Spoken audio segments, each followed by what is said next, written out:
Synlait's $106 million mid-Canterbury plant has been processing 1.2 million litres of milk a day since it opened in August last year. The company is focusing on producing small batches of specialised milk powders for use in functional foods with specific health benefits. Chief Executive John Penno explains how it all began.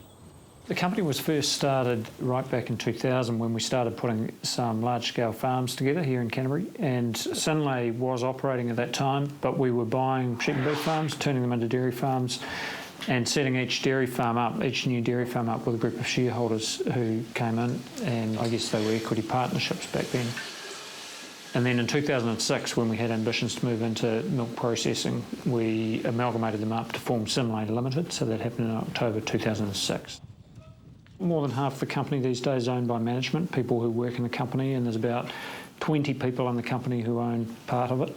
We have a cornerstone shareholder called Mitsui, which is a large Japanese corporate, and they own about a quarter of the company. And then we have a range of other investors. A lot of them are dairy farming people who were invested in the original farms that we put together or have come in since. The future is going to be more and more about tailoring the milk on farm to meet the needs of the customers who we have chosen to work with. Customers around the world are getting more and more interested in where the product comes from, how it's produced, and in the dairy industry a lot of that's happening before it leaves the farm gate, and so we want to work directly with the farmers, find simple things that we can do that create extra value for a consumer somewhere in the world that a consumer is prepared to pay more for because of how we're doing things on the farm. Our customers tend to want smaller runs of specialist product, and so we need to be ready to make a wide range of products, and we tend to make different products for every different customer. They come to us with a specification and we make that product just for them, and so it needs to be a flexible plant. It needs to be able to do plenty of different things. Milk powder isn't just milk powder, there's a big range of products that it can make, and this plant can do really just about anything people want in milk powder.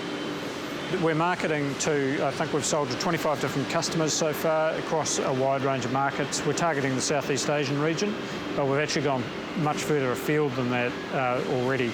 We tend to pick the right companies. We're after companies that fit where we want to go as a business, remembering we're only selling 2% of New Zealand's milk. So we get to decide who the right customers are to work with long term, and we've been building relationships with them long before we built the plant. We certainly try and get as many of the products we can into something with a premium over commodities. And even in our first year, I think about 70% of our products have had some premium over a commodity price. You can't build a sophisticated company with sophisticated products without a commitment to R&D. And so in our business plan and our models, we've always got a healthy allowance for R&D.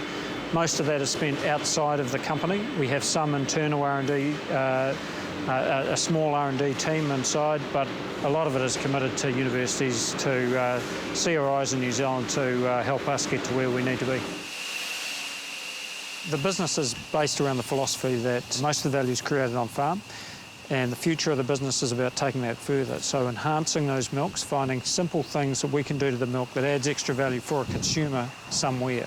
So something that they want in their dairy product that can only be engineered in right back on the farming property.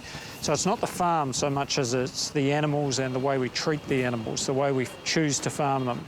Might be in their breeding, might be in the way we feed them, but something specific. And part of it comes out of a philosophy that's as simple as all cows are not the same. We tend to think that milk's a homogenous product, but it's not. It's different from every cow. And you can use some of those differences to create specific products for specific customers, and that's what we're trying to do.